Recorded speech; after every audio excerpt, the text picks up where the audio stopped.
Our story continues with Kakashi, Hiashi and Guy all stunned out of their minds. They expected Goku to be strong, but they couldn't believe that he possessed this level of strength. After they have shown their trump card and had successfully landed their best techniques on Goku, he still manages to come out unfazed. Impossible, said Kakashi. He shouldn't have any chakra left. They all tried to withstand the force of Goku's ki, but it was too much for them to bear. From the smoke, Goku could be seen smiling. After he had confirmed his suspicions, he spoke. I see, so you have the ability to block the natural flow of ki, how interesting. When you attacked me earlier, I instantly realized that I couldn't generate ki in some parts of my body. It felt as if it was blocked or cut off. I wanted to see if I was right, so I voluntarily took your attack, just to test my theory. I'm sorry my friend, but you're just up against the wrong opponent. Who is this guy?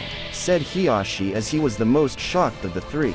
He has been taught his entire life that once a person has been hit with an attack from the 8 trigrams palms technique, all the user's access to chakra will diminish. But after seeing Goku withstand every single blow and still hadn't taken damage, his confidence started to waver a bit. Guy, move away, we're proceeding to plan C. Enough talk, said Goku. Now I'm going to show you a fraction of my abilities. With speed unseen to the shinobi world, Goku charges in at the ninjas. His first target was Hiashi as he breezed past Kakashi undetected and delivered a rock-solid push to his abdomen, sending the elder fly in the opposite direction. Seconds later, Guy charged in hopes to catch Goku off guard. He spoke. This twister shall keeps him at bay, while I work out a new strategy. Suddenly at the blink of an eye his foot was grabbed by Goku, who had swung him over his head like a bat, sending him crashing to the ground. After all 2 shinobi were down, he turned to Kakashi and spoke. You're the last one, before firing a ki blast directly at Kakashi. Feeling as if he had proven his skills, he turned to Tsunade, who was quietly observing from the contour of a tree, and spoke. As you can see, I've defeated your famous warriors, so now you believe me when I say I can hold my own. Tsunade was still upset with the outcome, but after witnessing Goku's skills firsthand she spoke. He's a real fighting genius. Suddenly, Goku could feel his entire body being pulled toward something. After he raised his head, he saw that it was Kakashi, the man he thought was finished. Apparently, Kakashi had one final trump card left and he was betting everything on this one last move. With a loud shout, we can hear this one famous word. Kamui, he intended to trap Goku in his pocket dimension. His effort was valiant. He thought that this technique would work, but Goku was too strong. He was starting to resist Kakashi's Kamui, something that has not been done before to date. After a full 30 seconds of trying to trap Goku, his chakra burns out. Goku was too strong. He felt as if he was transporting an entire village. Realizing that he had nothing left, he gave up. I don't have the strength to continue, said a tired Kakashi. You won, we gave up. The battle had continued longer than expected, and by the time it finished, it was already midnight. At a place located far beyond any village, the Akatsuki had just finished their meeting and they all agreed to meet up in 2 months. As they all were about to leave, Kakazu had stopped Itachi, hoping to ask him a question. Ever since he saw Goku that one time, the encounter remained in his mind. Feeling bothered, he had to clarify something with Itachi. Itachi, wait, said Kakuzu. I must ask you some. Out with it, said Itachi, who was in no mood to talk at the time, but after seeing how troubled Kakuzu looked, he indulged him. Out of all of the Akatsuki members, you are the most skilled at genjutsu. I slipped through one case not long ago and I need your point of view on the matter. Well, I'm listening, said an impatient Itachi. After that, Kakuzu starts telling Itachi about this mysterious man and both his and Hidan's entire encounter with him. After a long talk, Itachi's interest peaked. How interesting, he said before then spoke. This all indicates that it isn't genjutsu. On the other hand, Kisame was so convinced of Kakuzu's story. Why are you looking for excuses? said Kisame. You just weren't able to recognize it as a cage bunching. Hidan was angry and he was ready to confront Kisame, but he was later told to calm down by Kakuzu, who was more focused on the mysterious man he met. Suddenly Itachi spoke. It intrigues me. I think I'm going to investigate this strange man and his strange jutsu. Certainly not, said Pain, who overheard the conversation and was listening attentively. You're not going to stop the Akatsuki's funds over a futile problem. It's imperative we complete our objectives. Aren't you interested, said Itachi. A man who was able to best both Kakuzu and Hidan is in the land of fire as we speak. For him to do that, this means that he possessed an enormous amount of chakra. I believe that it's in our best interest if we track him down. He could be a great asset to the team, or we could simply extract his chakra and feed it to the statue. If you let me find him, Kisame along with myself will triple next month's quota. Pain was a little intrigued. He had never seen Itachi so interested in something before. Okay, fine, said Pain. I'll give you 2 weeks and not a day longer. Not much longer. Itachi and Kisame head out in search of Goku. Meanwhile, back at the village, we could see Lady Tsunade talking to Goku as she had discovered something important. Goku, I don't think you are from this world, said Tsunade. Goku was confused for a bit, but he still wanted to ask. So you're saying I can't go home? Kakashi, you've recently gained the Mangekyu, can't you send him home with a space-temporal jutsu? No, I can't, said Kakashi.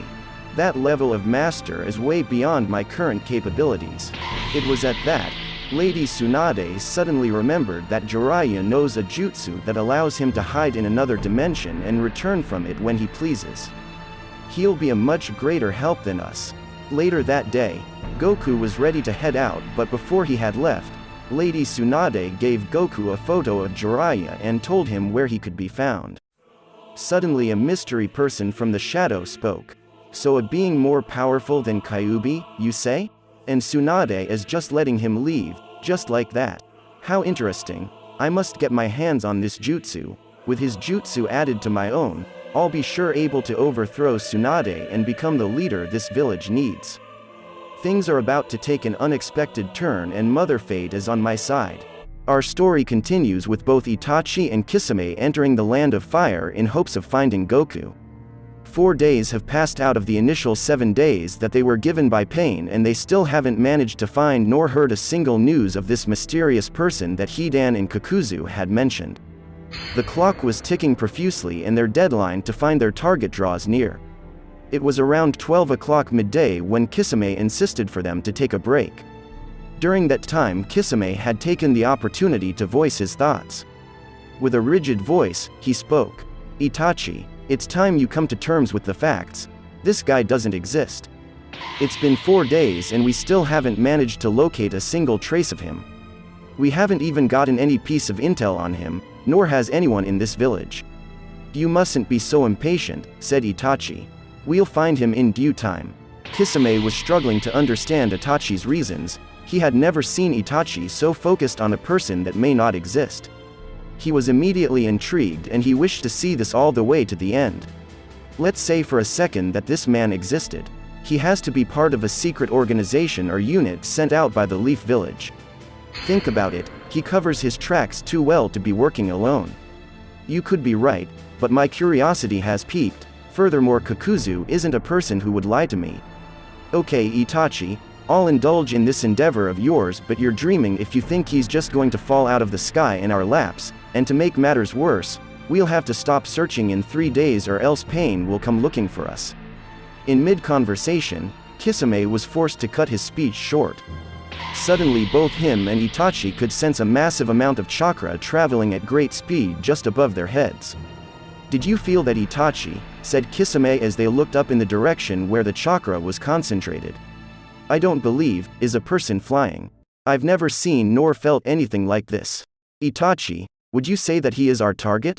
I believe so. It appears that Kakuzu wasn't exaggerating. This guy is strong. By simply analyzing his body, I can tell that he has at least 2 times the amount of chakra we both have put together. He's not going to be easy to bring in alive. Don't read too much into it, said Kisame. One can say that Lady Luck is on our side today. For this guy to just appear when he did is a godsend. I won't let this God-given opportunity pass us by.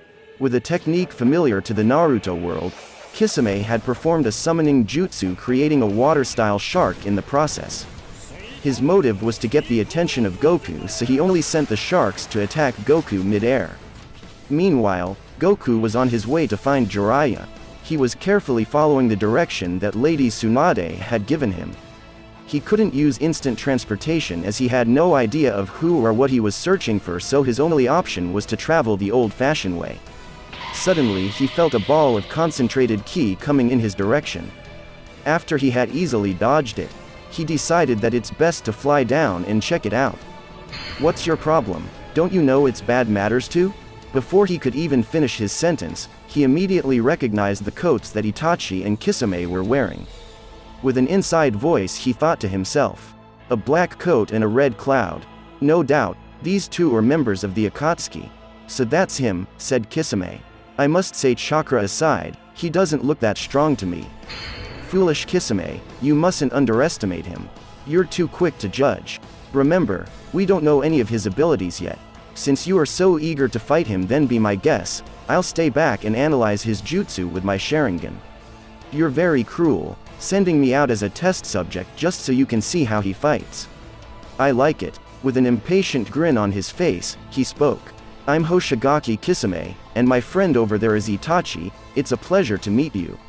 You see, we're currently in search of new members at the moment, and we feel you match the criteria. Come along quietly or we will be forced to bring you in, dead or alive. Goku was stunned for a moment. He didn't know if he was being threatened or being recruited. You can't be serious, said Goku. Is this any way to ask for help? Sorry, but I don't have time to waste with bad people. Seconds after, Goku fires off a single ki blast at Kisame, hoping that it would be enough to deal with him, but he was surprised that his blast had been eaten. After having his fair share of battles, Kisame was on guard. With quick response, he had allowed his weapon Samahata to absorb Goku's ki blast. With a face pack with confidence he spoke. You won't get past me so easily, my friend. Anyways, thanks for the dinner, both me and Samahata greatly appreciate it.